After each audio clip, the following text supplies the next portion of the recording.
নমস্কার বন্ধুরা, আমি সায়ন। কণ্ঠের অধ্যায় চ্যানেলে আপনাকে স্বাগত। শুরু করছি আমাদের নতুন সিরিজ ছেলেবেলা, যেখানে আমরা ফিরে দেখি আমাদের হারিয়ে যাওয়া শৈশবকে। আজ চতুর্থ পর্ব। গল্পের নাম নিষিদ্ধ দুপুর। চলুন শুরু করা যাক। দুপুরবেলা। বড়দের কাছে দুপুরবেলা মানে ভাত ঘুম, কিন্তু আমাদের কাছে দুপুরবেলা ছিল অ্যাডভেঞ্চার। মনে পড়ে মা যখন ঘুমোচ্ছেন, বাবা অফিসে, বাড়িটা নিস্তব্ধ, শুধু সিলিং ফ্যানটা ঘর ঘর করে ঘুরছে, আর দূরে রাস্তা দিয়ে একটা ফেরিওয়ালা হেঁকে যাচ্ছে, বাসন বাসন চাই, বাসন 10 টাকা 20 টাকা বাসন। ঠিক এই সময়টাই ছিল আমাদের নিষিদ্ধ সময়। আমি চুপচাপ বিছানা থেকে উঠলাম, পা টিপে টিপে, যাতে খাটে কোনো শব্দ না হয়। দরজাটা আস্তে করে খুলতাম। বাইরে বেরিয়ে আসলেই সব কিছু যেন অচেনা লাগতো।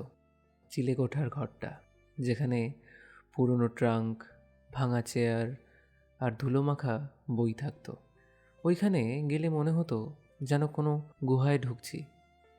ট্রাঙ্ক খুলে পুরনো অ্যালবাম দেখা, দাদুর পুরনো ঘড়িটা হাত দিয়ে ধরে দেখা। কোনো কারণ ছাড়াই এই জিনিসগুলোতে একটা আলাদা রহস্য ছিল। জানালা দিয়ে রোদের দিকে তাকিয়ে থাকতাম। দুপুরবেলার রোদের রঙটা মনে আছে? কেমন একটা হলুদ কমলা রঙ।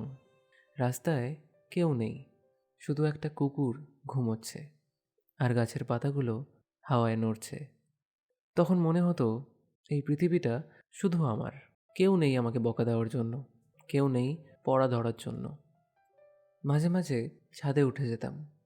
ছাদের রেলিং ধরে নিচের দিকে তাকানো, পাশের বাড়ির ছাদে আচার শুকোচ্ছে, কেউ বা শুকনো কাপড় তুলছে।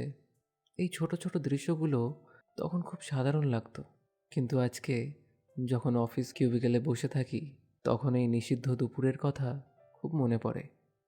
হঠাৎ মায়ের গলা, কিরে তুই ঘুমোসনি? অ্যাডভেঞ্চার শেষ।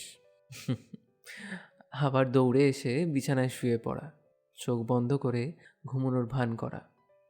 বুকটা ধুকপুক করছে, কিন্তু মুখে একটা বিজয়ী হাসি, কারণ এই দুপুরটা শুধু আমার ছিল। আজকের গল্পটি এই অবধি। কেমন লাগলো জানাবেন কমেন্ট সেকশনে। তবে ছেলেবেলা কিন্তু এখানেই শেষ নয়। খুব শীঘ্রই আসছি পঞ্চম পর্ব নিয়ে।